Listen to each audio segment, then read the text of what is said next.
let's open the floor to questions to Simon following that section, or any remaining ones from the last section. In fact, before the questions come in, I attended a webinar yesterday about electric vehicles, and people may be interested in sort of the ethics of electric vehicles. The carbon emissions are definitively about half that of a petrol or diesel car over the entire lifetime. So it's significantly lower over the life cycle of the vehicle, and the vehicle will last longer because it has less moving parts, because it's just wheels and shock absorbers rather than a moving engine. And in terms of carbon, in a bad scenario, it will be less carbon after 2 or 3 years. Now, the reality is that vehicles like this are improving significantly, and so is the grid. So you're going to be expecting much less carbon footprint from electric vehicle in the future. Great, thanks for that. That's really interesting. Good addition. And Mark, do we have any more questions coming in? Not related to the electric car. No. Although, actually, sorry, Lorna has just posted a question about whether or not you can upgrade the existing car so that in the future you can actually travel further. So, yeah, is there an upgrade option? There isn't. I think the car companies have thought hard about this, and whether they should simply replace the batteries. But the battery is a significant portion of the cost of these vehicles, and they have not built that into their plan. I think their assumption is you'll simply upgrade your vehicle. I suppose the battery typically for a car like this is £4,000 worth, £5,000 worth of the costs. So, yeah, they've considered it not worthwhile. Thanks, Simon. And how much is the battery lease? Battery lease is £70 a month. They do impose a mileage limit on that. We've completely blown the mileage limit. They don't seem to be interested in penalising us for it at all. So, yeah, you need to break the mileage limit, actually, ironically, to save money against, electricity plus battery lease versus fossil fuel cost. There was a comment in here from Vicky who says that it is possible to replace the battery with a larger battery. So perhaps there are manufacturers that can do that, or? I mean, I've heard technically you can. I just don't think it's necessarily worthwhile. You're probably better off selling a car on to somebody else who can use the smaller range, and then using the money to then invest in a longer range vehicle. That'd be my personal take. Okay.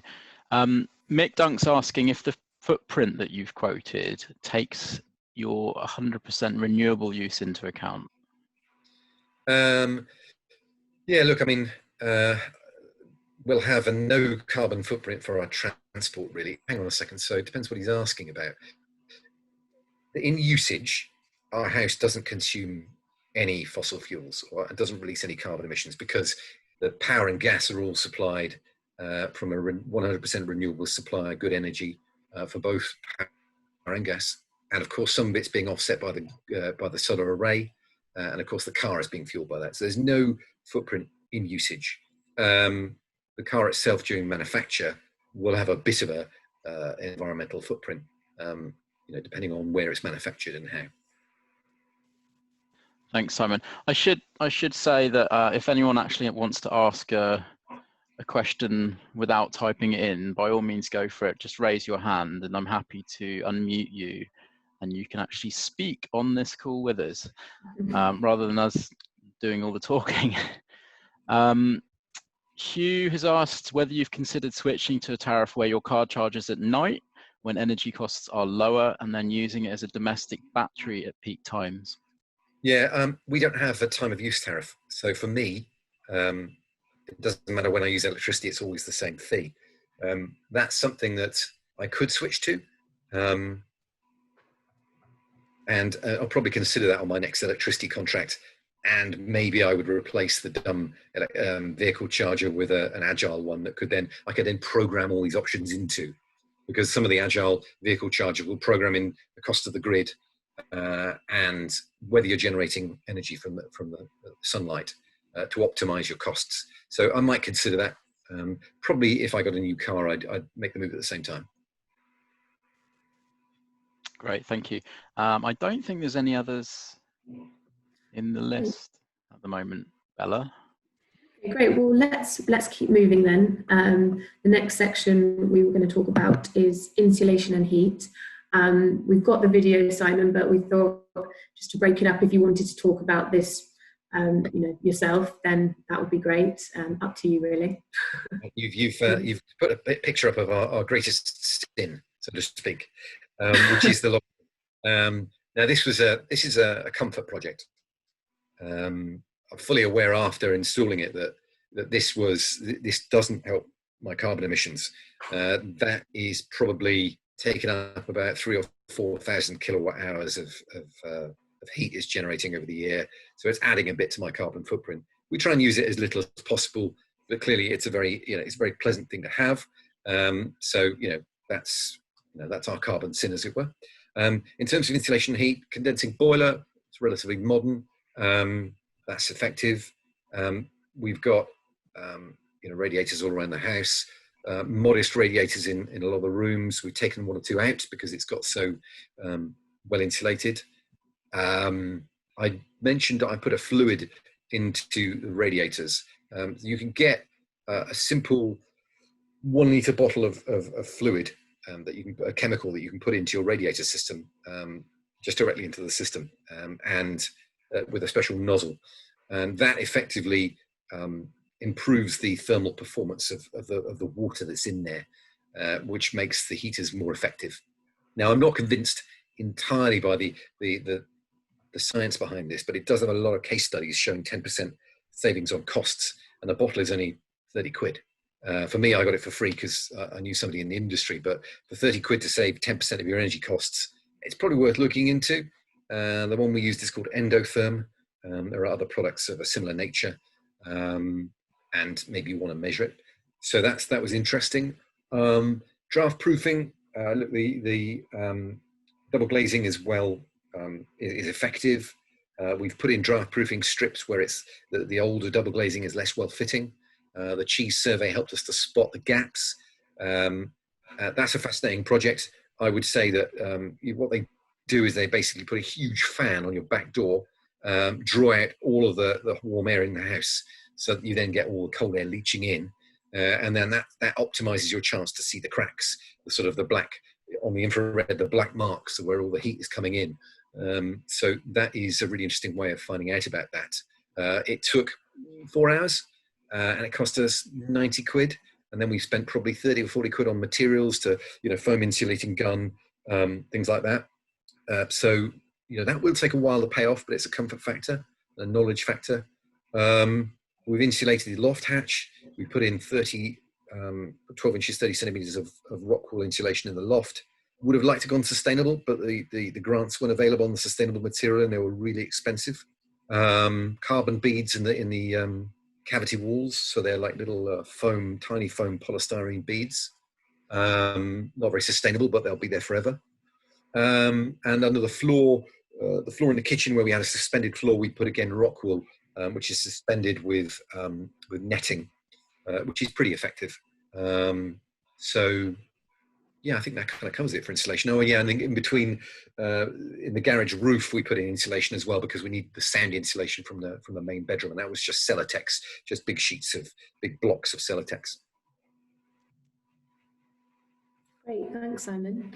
I think there have been some questions coming in. Mark, is there a few to go? Yeah, thanks, Bella.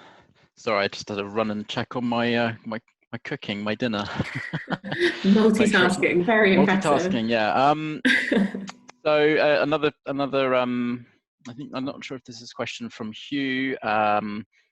Hugh's just saying, as far as he's aware, renewable energy providers don't provide energy entirely from renewables. They fund the renewable sector in terms of research and development, but you still get the same mix of power supply sources as the standard grid. Okay, it's more of a comment.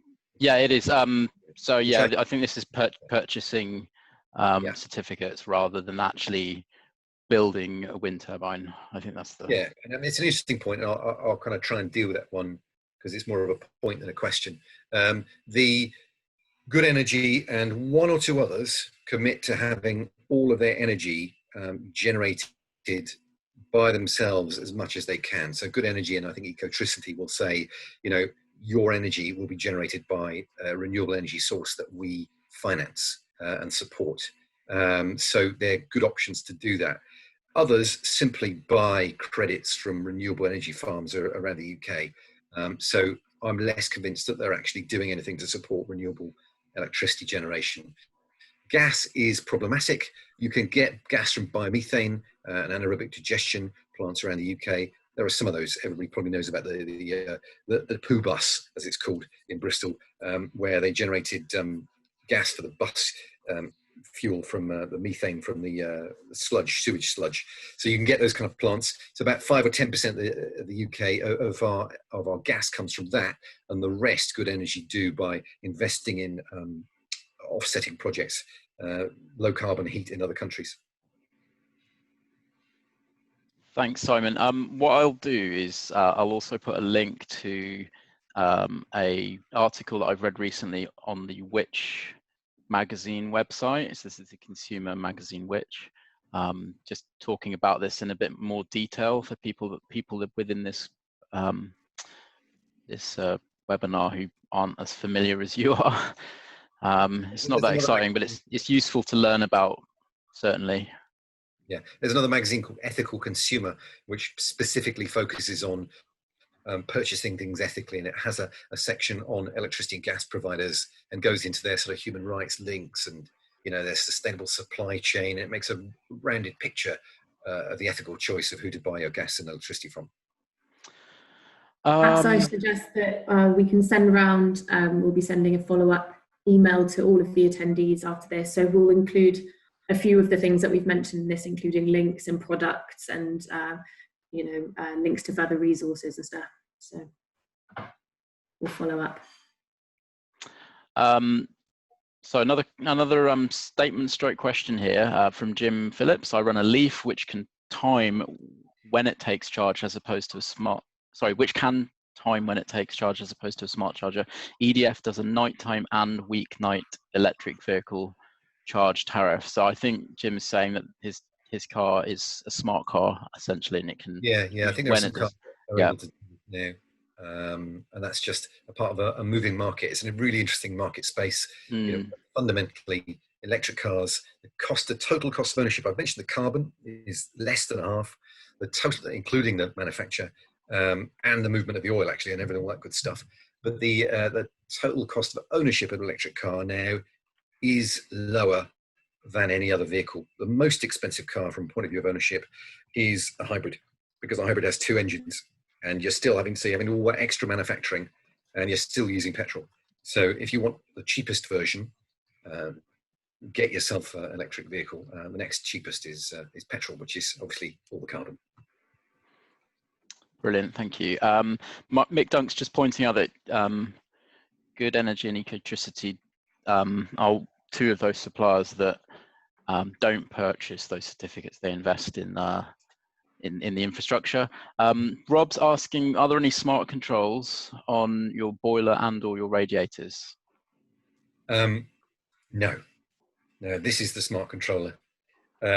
Basically, the house has such a continuous temperature that we don't really fiddle around with it much. It's generally at 21 degrees or a little bit more than that for 8-9 months of the year.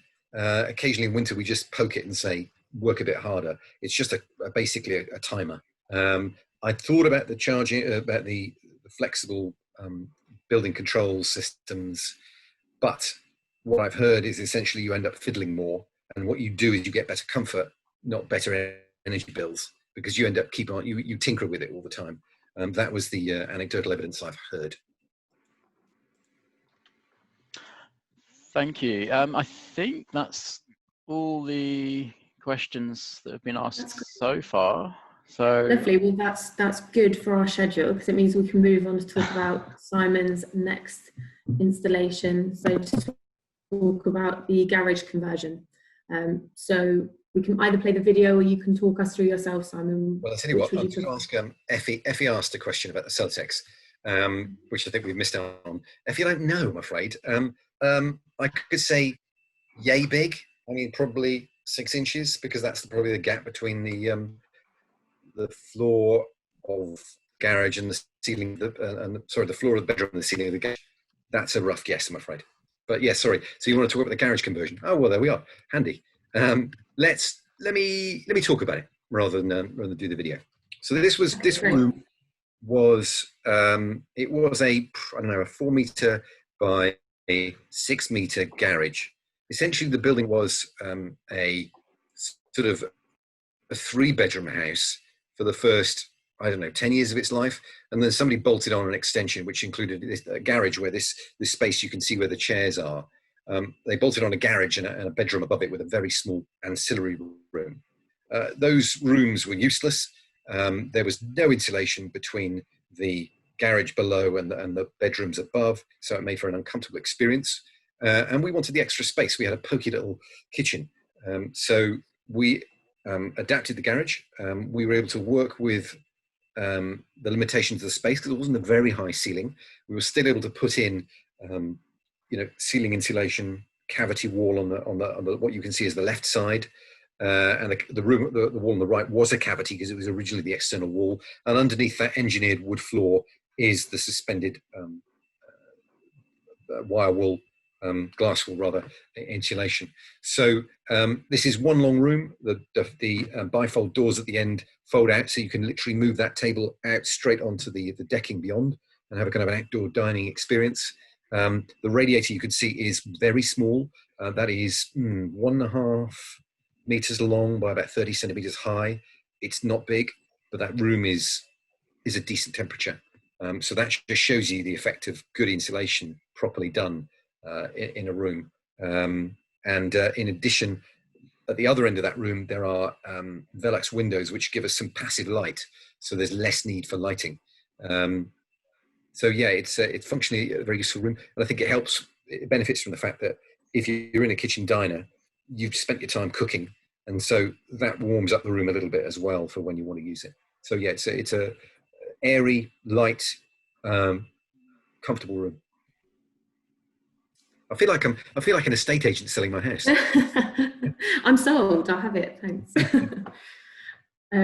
Any questions, Mark? I think I've got a question. If we haven't got anything, none in the chat. I also had a question. So you go first, Bella. Those are dimmable LEDs, by the way. So we've got dimmable LEDs, which you can easily get these days to change your light levels. It doesn't save you energy, but it allows you to change the light levels. They look quite nice in that picture. It looks like a good atmosphere. I guess my question was, through Future Proof, we speak to people who are either considering converting or extending parts of their home.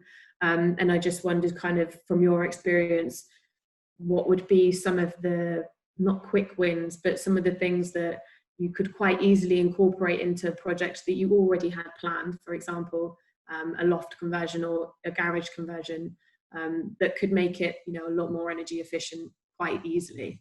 Yeah, I think the insulation is one of the key things. Mm-hmm. What you don't want is to have your special room uncomfortable at either the height of summer or the depths of winter, because you want to enjoy that new space that you've created. So I would do that. I would create passive lighting wherever you can, because again, it's nice to have natural light and nice views from whatever time of year you've got. So I think those are some good design tips. But a good architect can help you if you're doing something more extensive. I think I would applaud the Future Proof project as as an initiative.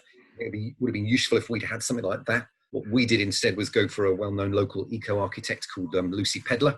I'm not sure if she practices still, but she seems to get a good reputation. She works actually directly with us on Future Proof, still involved. We used a number of different building contractors. Generally, my view on these things is you can have two of cost, timeliness, and quality. You can't have all three. So you've got to sacrifice one of those things. And I think what we sacrificed on our conversion was timeliness. And on other jobs, like rendering the building, we sacrificed quality, unfortunately. So,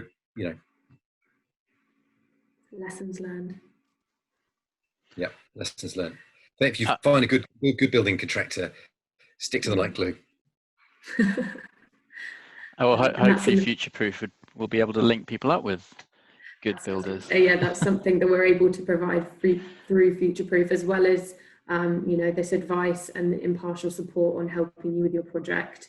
We also then are able to connect householders with sustainably trained builders who are able to do the work. So that's kind of part of the whole project that we've been involved in pulling together. So yeah, hopefully can kind of link you up there. Sorry, Mark. I did have a question. Have I got time to ask my question? You have, yeah. And you may have already answered it, Simon. I just wanted a bit more information about the glazing that you used, because it's obviously a huge space there, a huge amount of area. So it's double glazed. Is it filled with any gas, or is it? Probably. I think generally they're filled with an inert gas like argon, which doesn't conduct.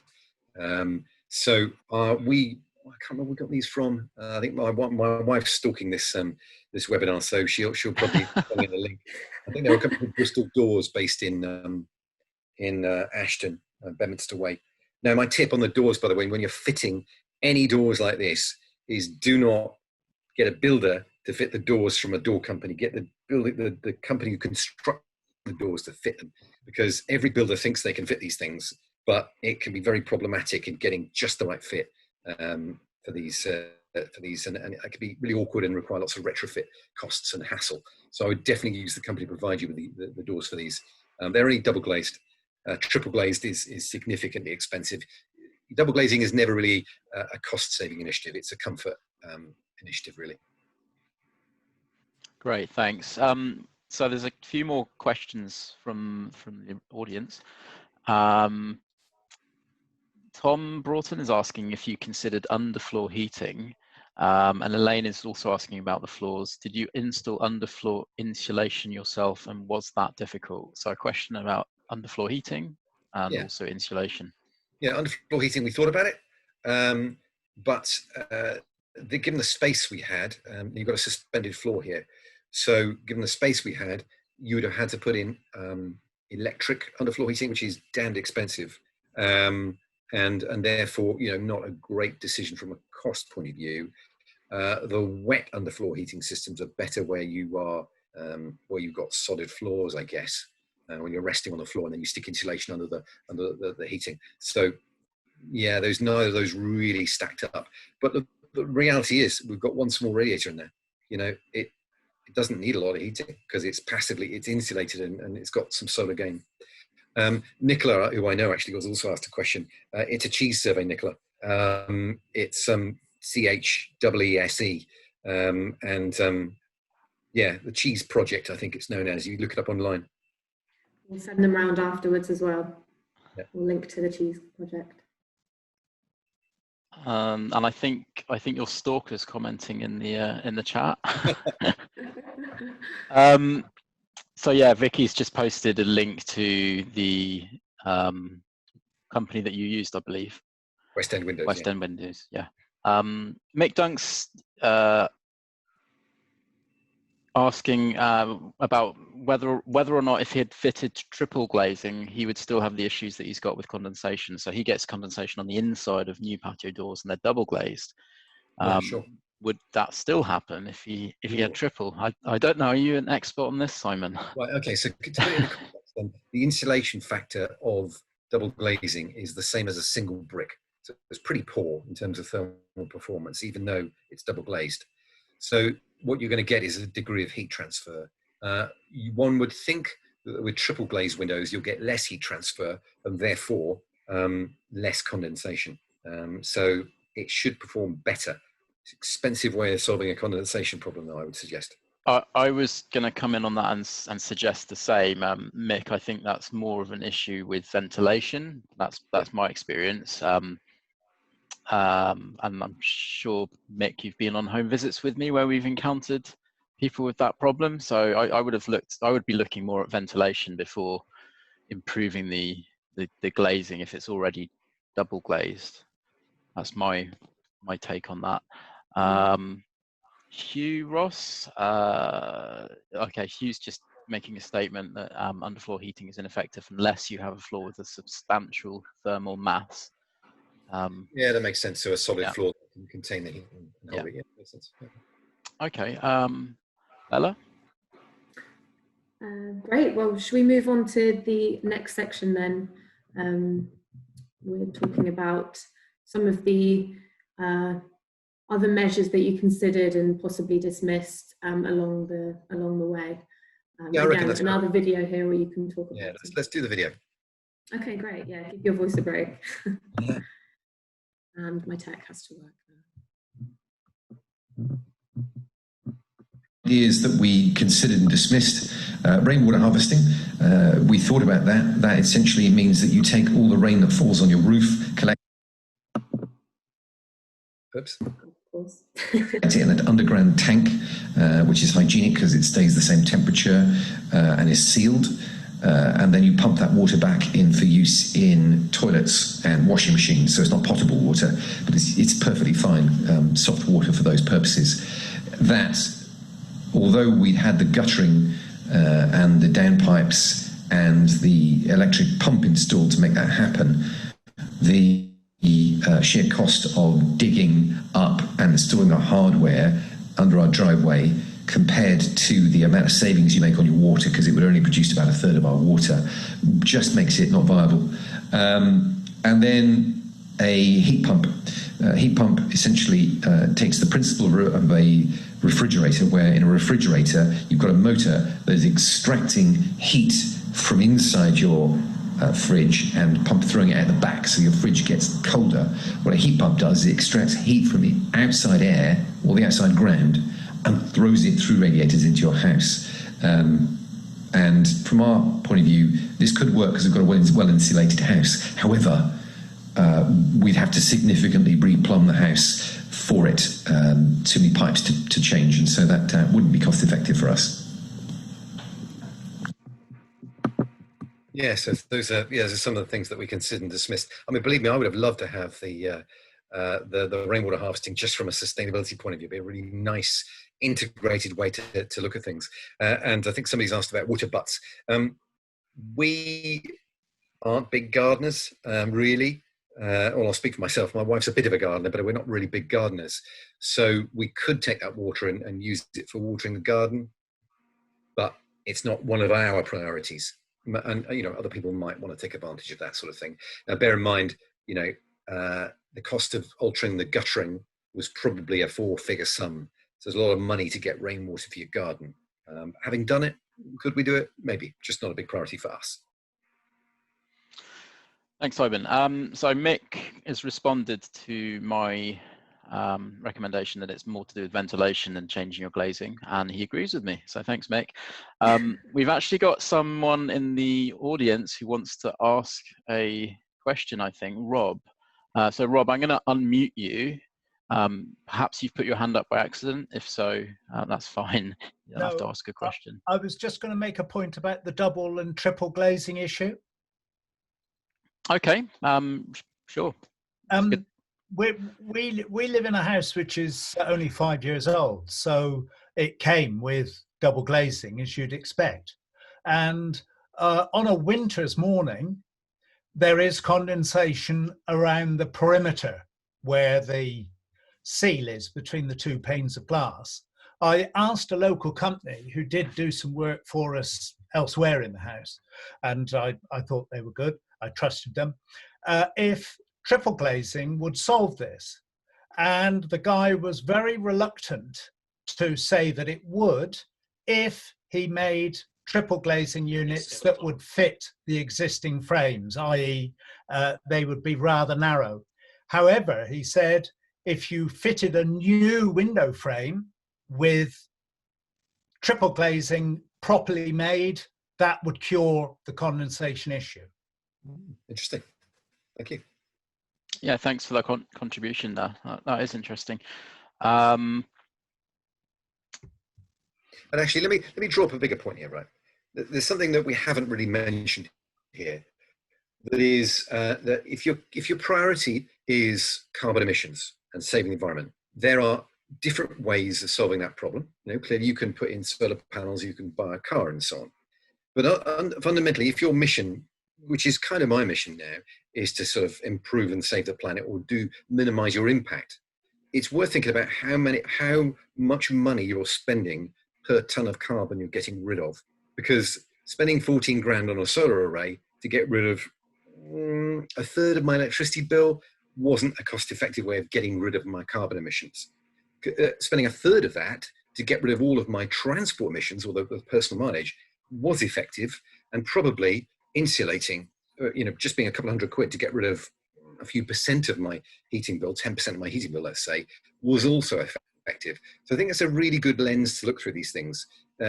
Contrast that with triple glazing, for example. Triple glazing, you will spend a bucket load of money on. It will look lovely. It'll last a reasonably long time, but it won't save you a lot of money, or it won't save you a lot of carbon. So you'll spend a lot of money to not save a lot of carbon, a lot of heating costs. So that, hopefully that gives you a kind of a framing of how to think about these things. Are we right for one more question, Bella? Yeah, please do. I think it's a good one, and another one from Mick Dunk. So he's asking about, what are you going to do when the government eventually says we've all got to get rid of our gas boilers? So if we're looking to get to net zero by, I don't know, 2030, 2035 in Bristol, that's going to happen at some point. Gas boilers are going to have to be ripped out en masse. What are you going to do? Are you going to look at ground source heat pumps? Yeah, I think so. There's an economic decision to be made on this one.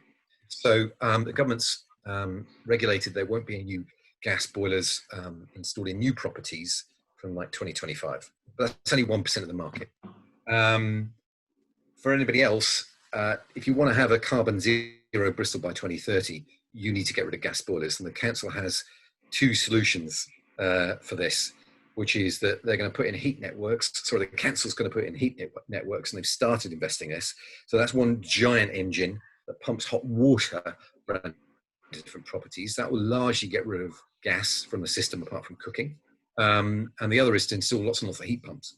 So at some point soon, the government will stop subsidising heat pumps with a renewable heat incentive, and they will simply be cost effective in the same way that solar panels are now cost effective to do. So that's just a question of time and scale, and how quickly we can get to the point where it's economically sensible to do heat pumps, or to be in a patch where you'll be able to connect to a heat network. And Bristol Council's mapped out those heat networks, and they cover a big portion of the city where they think it's feasible to have heat pumps. Maps are online on the council website. I am going to post links in the chat to the report on how Bristol is looking to get to net zero by 2030, as well as some information about the project that we ran at CSE that's come up with that report. Yeah. Iman has just asked, is it for new build? I'm not entirely sure what you mean by that, Iman. I think Simon's house isn't a new build, so. Yeah, just about gas boilers for new builds. Ah, right, okay. So I don't think there's any other questions outstanding. Great. Let's move to your final point here, Simon, about successes and failures. Okay. So that I can talk about that one. Right. So there's some fun, because it's very fun to buy technology to solve your problem. They go, oh, somebody's got a widget, it'll solve my problem. We bought this heating fluid. Well, I didn't buy it. I got a free sample, but 30 quid for a litre bottle to put into your heating system. And I put it in. It was dead easy. It feels like soap. In honesty, I think it's expensive soap, because what it does is it breaks down the surface tension of water, so it infiltrates all the cracks on the inside of your imperfectly made radiator, so it transfers heat better. As I said, there's been a lot of case studies. I'm not entirely convinced by the science, because were it to actually transfer heat better, it would simply mean the radiators warm up quicker. You wouldn't save any energy overall, really. They just heat up quicker. So that is I'm suspicious of that. Another failure was putting in voltage optimization.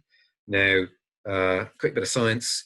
The grid works at, well, what you get supplied to your house is anywhere between 230 and 250 volts.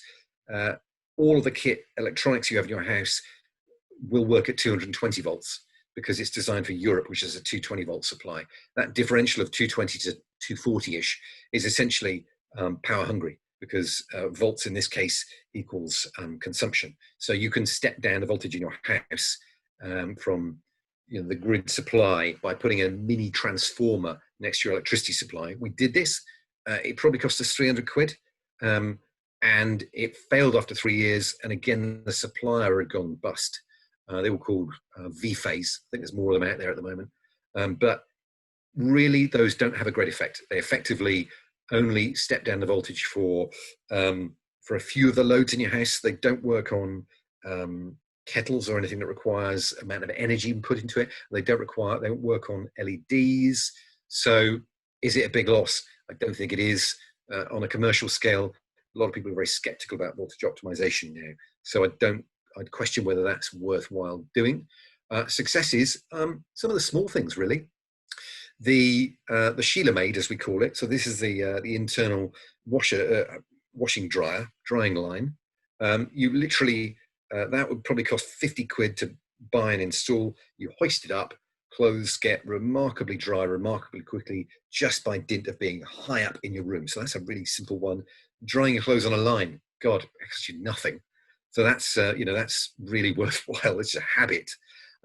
Getting your kids to switch the lights off, that's a simple one. We created this point system where they got points and pocket money for switching lights off and for choosing healthy food options.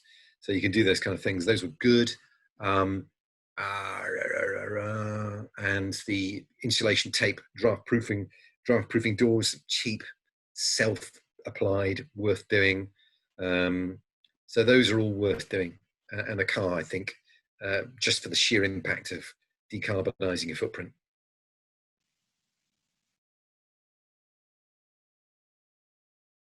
You're on mute, Great, thanks. Yeah. Did we have any more questions come in during Simon's? No. Although Vicky's helpfully posted a link to Sheila Maid. But yeah, no questions written and no hands up. Great. So we're very, very ahead of time. We're doing really well. Yeah, this is. I have posted links to Bristol Net Zero by 2030 report in the chat. Mm. Yeah, which is one of the big challenges, right? Because you've got the biggest challenge with net zero is existing housing stock. So projects like Bristol Green Doors and Future Proof are really important, because we need to have that dialogue about what houses we want to live in, because 90% of the houses now are not carbon zero friendly, and yet they're still going to be around for the next 20, 30 years.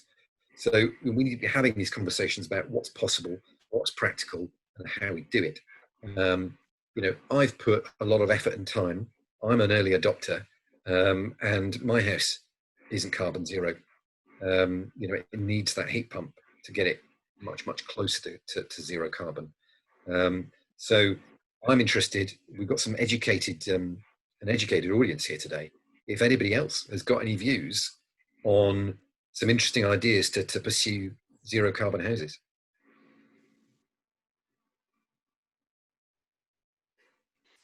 And I guess, people could raise their hand and we'll go to them.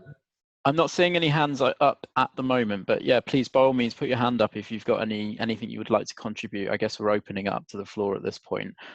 There is a question that's just come in from Tom asking whether or not you agree that renewable energy generation is cheaper than energy reduction. So is it better to spend money on renewable energy generation than energy efficiency? Okay, so renewable energy generation largely is about half of everybody's electricity bill these days. So, you're paying, whatever it is, 8p for every kilowatt hour of renewable energy generation that the UK is investing in. Energy efficiency is obviously simply avoiding consumption. So it's just a question of which one costs you the most to save that money in the first place. And the commercial way that the organizations do things is they use payback period. So they will say, how much did I have to invest? How quickly did I get my money back? Broadly speaking, there's 10% to be had on energy efficiency for most organizations, probably similar for households, that you can get at that will pay back in 3 or 4 or 5 years. So that's a bit of the journey. And then renewable energy typically will do another 10 or 15% to get you to zero carbon in reasonable amounts of money. You can't rely on either one alone to get you to zero carbon. You need both. You should try energy efficiency first, though, because once you've got your energy efficiency in, you've got less footprint to serve with renewable energy. So I would start with the easy efficiency wins. I'd start with the insulation, the draft proofing, the resizing radiators, and behavioral measures, turning your heating down wherever you can, and then do the generation stuff. Absolutely, yeah, that's what we recommend people do, is kind of work on reducing your energy demand as much as possible. And then, when it comes to the point that you're installing something like a heat pump, if you've reduced your energy demand to that point, then obviously when you're sizing up what heat pump you require to be able to cover your energy demand, it's going to be a lot smaller than it would otherwise be. So obviously doing that work up front, if that over a long-term action plan, putting that in place first is obviously going to save you further down the line as well. Yes. And here's another novel way to save energy. Have extra people live with you. The more people you have in a house, provided you can stand them, the better your energy use the energy efficiency will be. So we've had friends stay between accommodation. We've had an au pair with us, and it means that you use less energy per person. That's a nice way of saving energy as well, just like car sharing, really. It's a good loophole. I like it. So if anybody wants to live in an energy efficient house and yet you're nice, you can promise you'll be nice, well, we've got a spare room. Good plug. Have we had any more comments? We've had a good quote from Jules: the cheapest kilowatt hours are kilowatt hours saved. It is. Good. It's a nice quote. It's a nice quote, but it's still, commercially, there's still investment to save energy often. You can turn stuff off, I agree, but there comes a point which everybody's sitting in the dark and cold digest, and you still have to put some costs aside to make it more energy efficient. So there are paybacks to everything, which is a good way of measuring it if you're money focused. Okay. Mick's just making the point that Mendip Council are going to target those in fuel poverty and in properties rated D and below. So this is the EPC. Richard is asking, as a layperson, I don't know if you can read that, Simon. As a layperson, how do you decide which retrofit options to adopt? Cost, benefit, carbon footprint, government grant. Where do you go for impartial advice? Speak to us. Yeah. Okay. Part of the Create Centre. The Create Centre had a pretty old set of books on which measures would be cost effective and how long they take to pay back. So they've got some good resources. The Create Centre is in the west side of Bristol, in the Cumberland Basin, and they've got some, a few inspiring ideas there on eco-friendly homes. I would say on the Future Proof website, we've launched interactive house tools. So the link should be in the chat box. But if you have a look on our website, there's an interactive house tool that you can click around, and it kind of explains different considerations when thinking about installing various measures. So I'd encourage you to, if you're coming in on this completely at research stage, that could be a really good starting point to kind of play around with.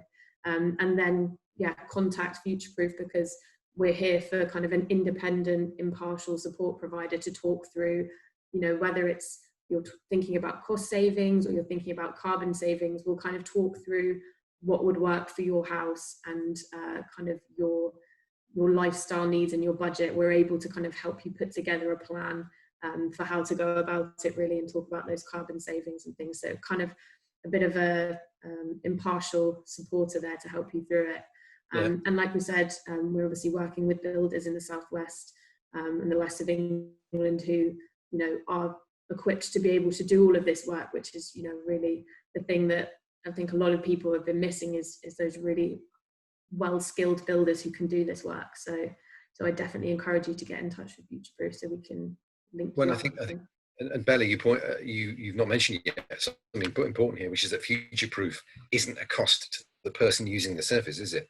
It's basically subsidised by the government. So as an individual householder, you can access Future Proof without a cost, which I think is a great idea. Yes, That's it. It's a free support service to help householders in the west of England, and we're working with homeowners and builders to be able to undertake this kind of work that Simon's done, but kind of to help you along that process completely free. So yeah. Visit the website and get in touch.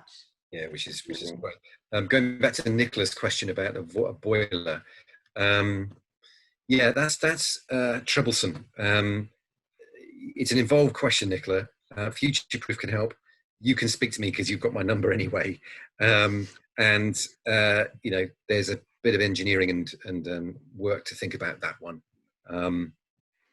Yeah, I'm just reading through your question. That's probably something to take to a separate conversation. But I'm happy to help on that one personally, or future-proof.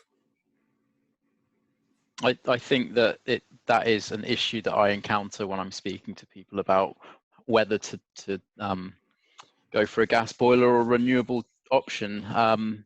I encounter that a lot on the advice line, and at the moment it's very difficult to advise people on that because there really isn't a big enough incentive most of the time to encourage people to actually go for the renewable option because of that inherent cost. So there's the gas usually comes out top when people are looking at this. Mark, you say that right, but I think what you'll find is the gas prices are going to go up compared to electricity prices. So right now, the calculations I've done suggest that I would break even on the cost of having a heat pump versus a boiler if I just went and replaced it right now, if I didn't have to do the extra plumbing work.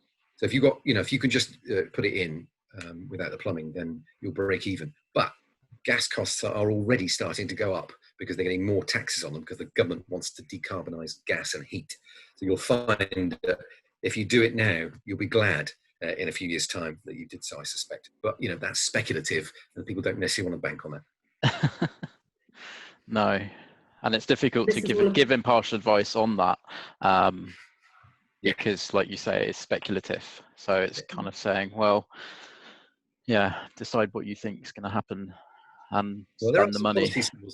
The government project what the cost of gas will be, including their policy measures.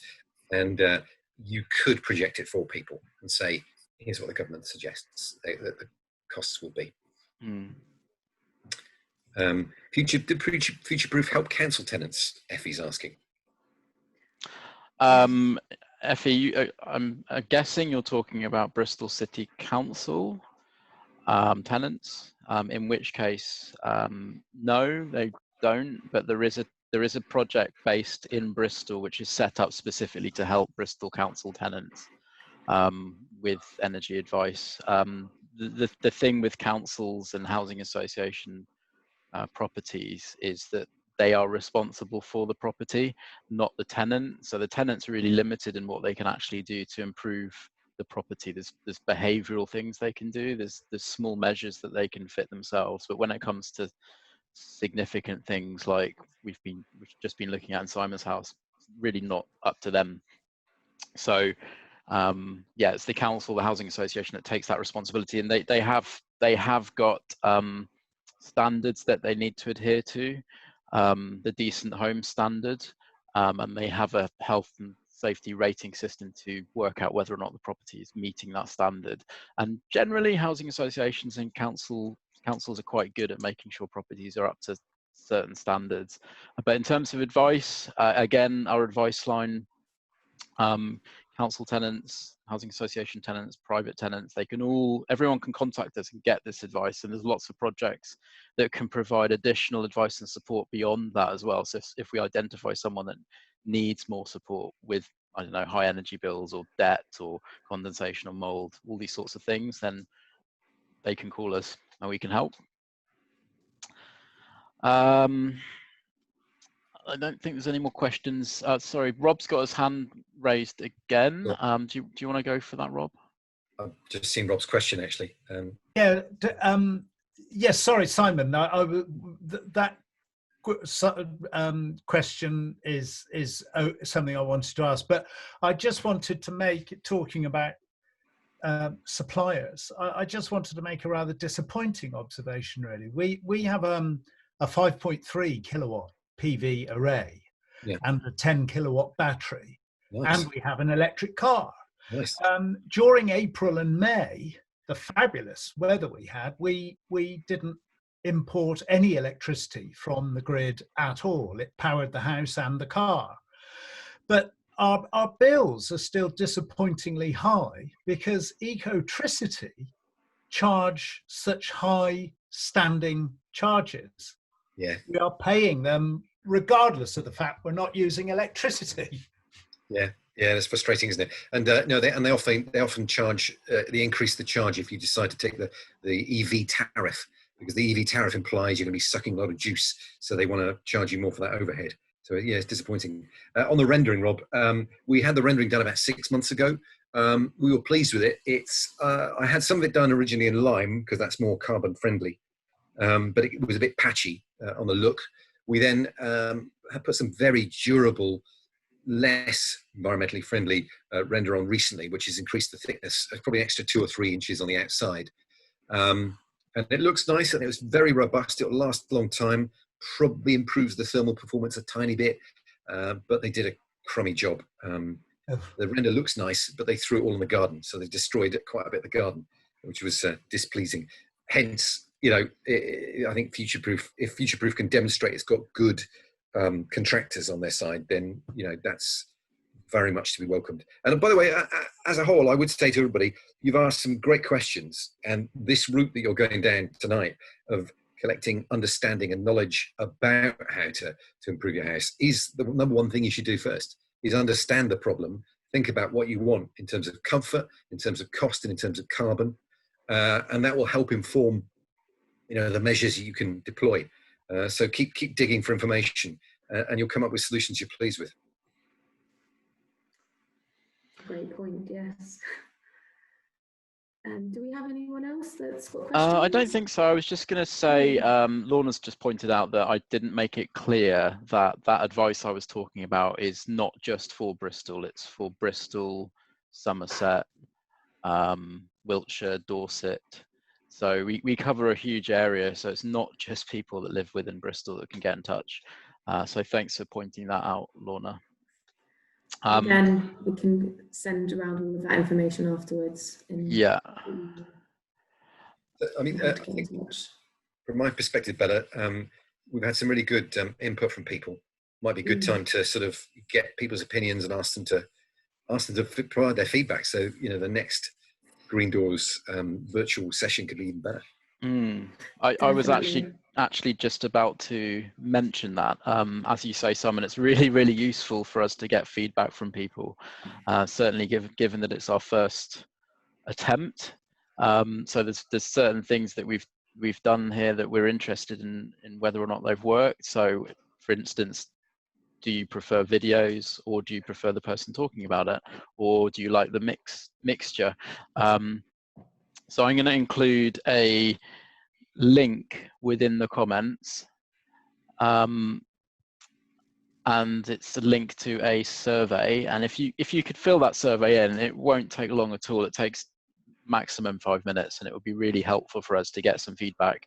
And we can obviously use that to improve this. And we've got another one coming up. I don't know, Bella, if you want to talk about that a bit more. Yeah, that's it. Yep. So I was going to wrap up by saying that, so obviously your feedback would be fantastic. So our next event is going to be on Wednesday, the 8th of July. So the same time, 6 till 7:30. I think this timing has worked quite well. It's given us enough time to get through, you know, quite a lot of measures that you've been talking about. So our next event is with John Coote, who is a previous opener for Bristol Green Doors, and he's going to talk us through, he's done extensive work on his end of terrace Victorian house in Bishopston. He's installed lots of different measures, and I'll be circulating the link to that event with his case study and all of his information after this, either tomorrow or very early next week. So it's a different type of home to Simon's, lots of different approaches taken. So it's really worth attending and hearing, you know, someone else's story and their thoughts on what we've been talking about today. So hopefully we can build on what we've been discussing. With that said, you know, we've talked about lots of different things today, and I keep going back to it, but we will circulate a lot of the links, resources and further support that you can access.